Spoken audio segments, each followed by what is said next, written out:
Greetings. This is Elizabeth Creamer coming back to talk with you about my book, An Introduction to Fully Integrated Mixed Methods Research. In this particular webcam, I'll move myself over here, I'm going to talk to you about Chapter 3, which is called Recognizing Paradigmatic Assumptions. This chapter is a little bit ironic, I have to tell you, because it is the one chapter I did not have in my original outline for my text, and one that the editor insisted that I add, rightly so, because it is a topic that receives considerable attention, has received considerable attention in literature, and which still raises its head as you present in conferences about mixed methods research. There's usually someone that will raise their hand and say, what about the argument that QUAL and QUANT are different paradigms and that they cannot be mixed? And there's just no denying that some people feel very, very strongly about that opinion, and it's strategic for you to recognize that as you grow to understand your audience. So my main purpose here is to consider the argument about paradigmatic assumptions and to try to illustrate to you how, in fact, they are present, whether you're conscious of them or not. My goals in presenting this overview are to give you a simple definition of paradigms, distinguish it from what Greene in her 207 book calls mental models, try to bring it to life by showing you how it influences how you actually do research, not to mention the research that you pursue. Identify a couple of paradigms that are widely used to support the use of mixed methods. I go into this, of course, in much greater detail in my book. To discuss what's called the Incompatibility Thesis, an important thing for you to be familiar with that language, and then to give you some practical takeaways as a researcher and publisher. The Incompatibility Thesis, I mentioned it's important for you to know this. You see my little devil there. This is the argument that QUAL and QUANT, as I said in the beginning, are paradigms. They are not, and that they are incompatible. And let me just say up front, if you really felt that they were incompatible, to be honest with you, it's really unlikely you would be doing mixed methods research.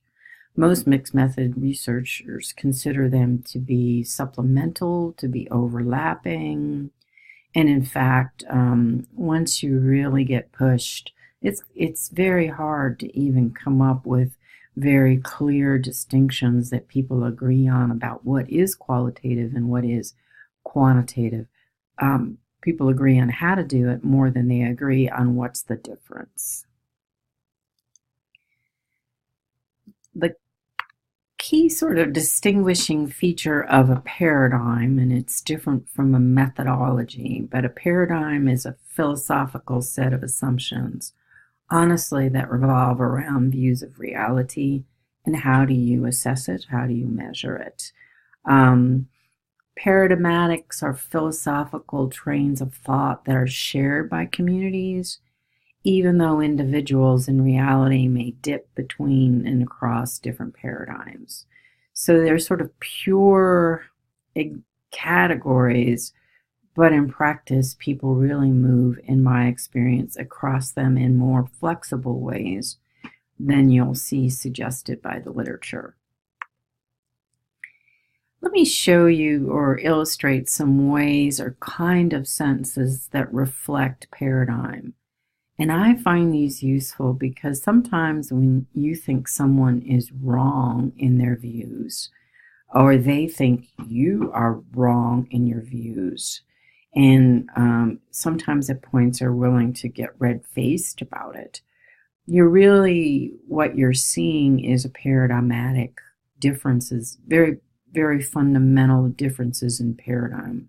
And these, I have to say, are not changeable. Like, for instance, if you take this issue about sample size, There is probably no area where qualitative and quantitative researchers diverge more, and even within qualitative researchers, their views about what is an adequate sample size.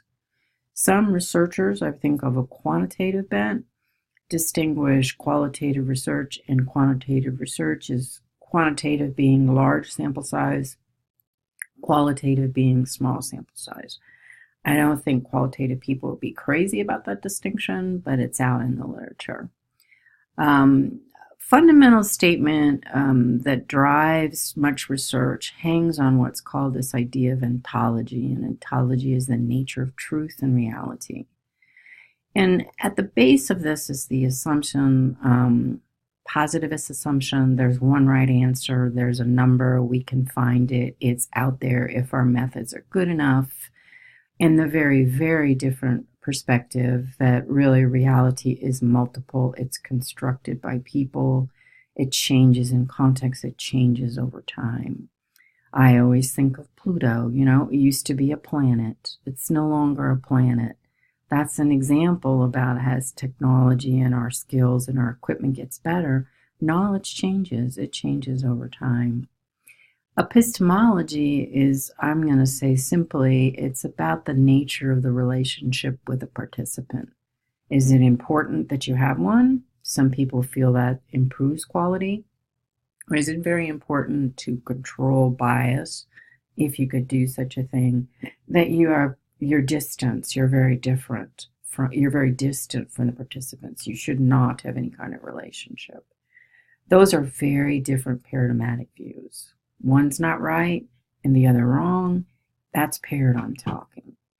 Axiology is also pretty controversial. In this dimension of a paradigm, it gets to the issue of your beliefs about values and their role in research. In the transformative paradigm, for example, values are up front. You don't hide your values. You don't pretend they're not there. Your research is value-driven, and that's a legitimate part of that paradigm. It's not right. It's not wrong. It's a paradigm. So I've used these terms ontology, epistemology, methodology, axiology, and I've given you a very brief summary here. I'll just quickly go over those. Ontology, the nature of reality. Is it singular? Is it multiple? Epistemology is a little more complex than I'm suggesting, but it's views about the relationship between the knower and reality. To know something, is it valuable to have some inside information about it, or is it much better that you stand back and act like you could be an objective observer? Axiology I've talked about, and methodology is all about the strategies you use to conduct research. It's my argument that really, as I said, conscious or unconscious, paradigm influences every phase of the research. It influences the topics you consider are researchable. For example, is a phenomena only experienced by a very small number of people, or that is highly personal and intimate and charged? Is that a legitimate question? Is that a legitimate research question? I've talked about how it could influence data collection because it influences how you feel about the relationship with a participant. It influences data analysis because it really influences whether you're looking strictly for consistent patterns or you're also interested in diversity within those patterns, variation within those patterns.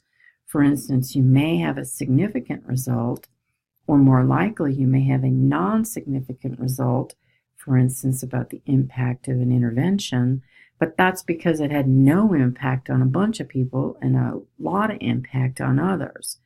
And so in certain paradigms, you're not going to let that difference go. You're not going to just stick with one storyline. And certainly in terms of how you draw conclusions and how much you're trying to offer multiple interpretations for your findings and whether there's any link to action. Greene talks about mental models and the important way to distinguish them from paradigms. Paradigms are sort of philosophical thought. You can go read about it. Scholars have written about it. Mental models also influence research, and I wouldn't want to trivialize those. And there are far more personal constructions about reality and experiences with reality, and the belief, honestly, in certainty and uncertainty in answers. Also, the whole engagement with complexity. So some people really feel strongly that paradigms are extremely relevant, extremely important. You can't be a researcher unless you can be reflective about your paradigm. Other people, particularly in applied fields like education, say, hey, too much time has been spent on this.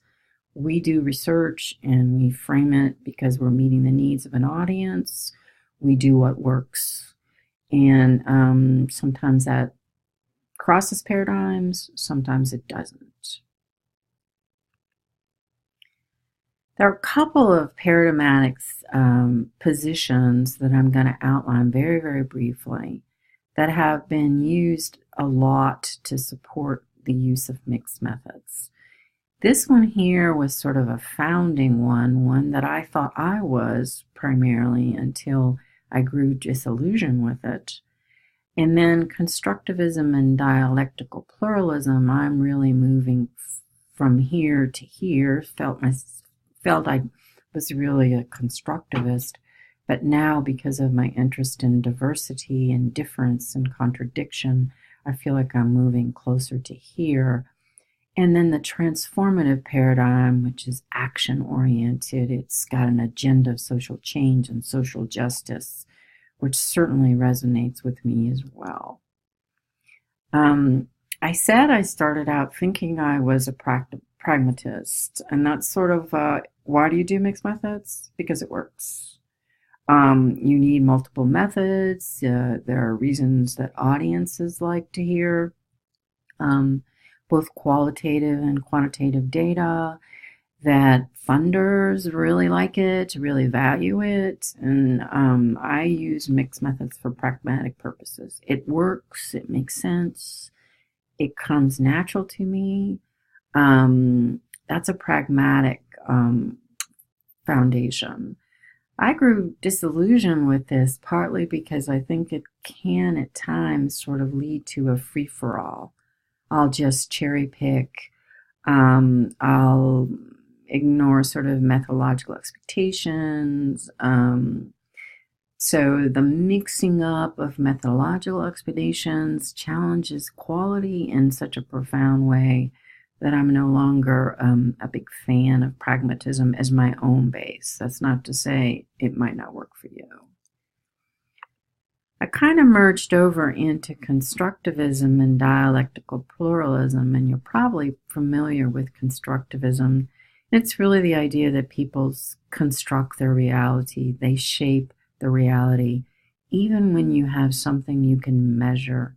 It's influenced by the machine, how the machine is calibrated. Take an X-ray. Two diagnosticians reading an X-ray may or may not necessarily agree. So constructivism really is based on the foundational assumption people construct their reality, consciously or unconsciously. Dialectical pluralism builds on that, but really builds on the idea, or is very interested in pursuing different perspectives and what can be gained when some participants say this and some participants say that, or an intervention impacts some and not others. Dialectical pluralism and like, hey, what's that all about? Let's go after that. Let's not just ignore that difference. There might be something really important in there.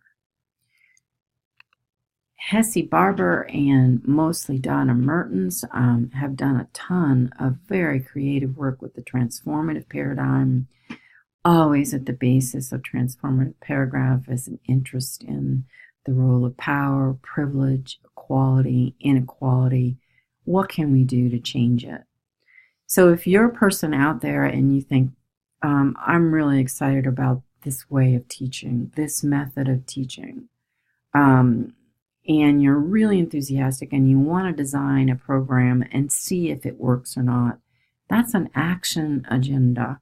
And that fits sometimes within the transformative agenda if it has this component of an interest in equality, inequality. What can we do to change it?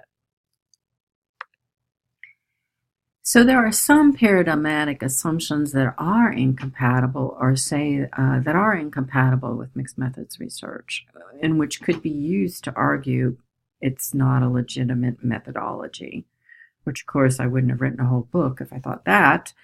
But Howe argues in a 1988 article that two paradigms are fundamentally incompatible, can't be mixed, only in the case when they have different views about the nature of reality.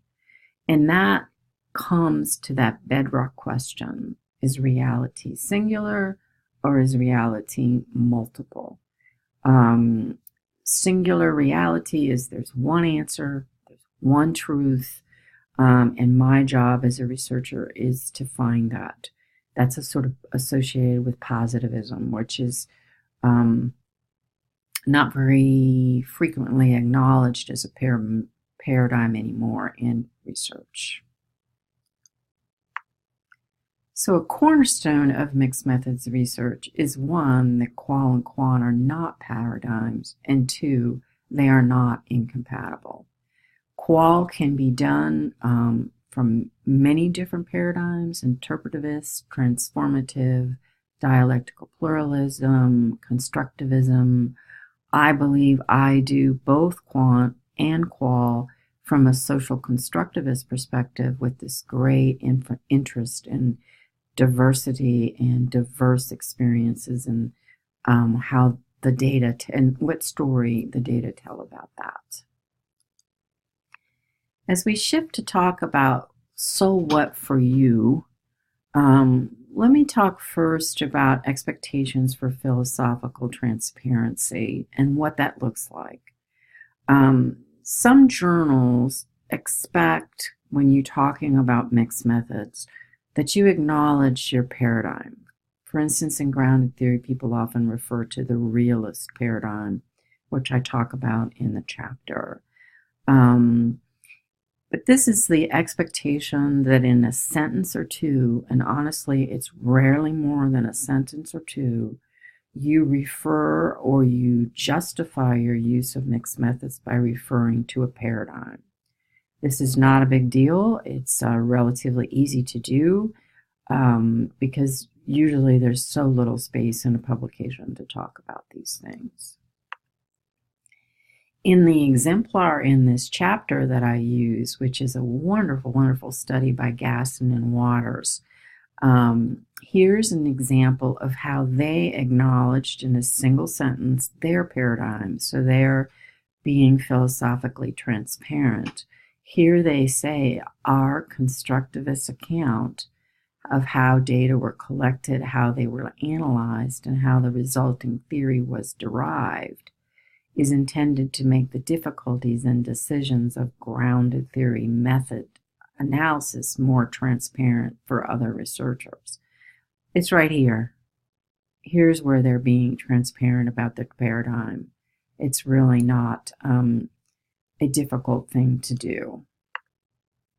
So continuing with the practical implications, let me raise again what I said in the beginning. It's rare to do a presentation in mixed methods if you have an audience, particularly that includes some people new to mixed methods or people who are unfamiliar with mixed methods, people haven't spent a lifetime studying it, to get this particular question.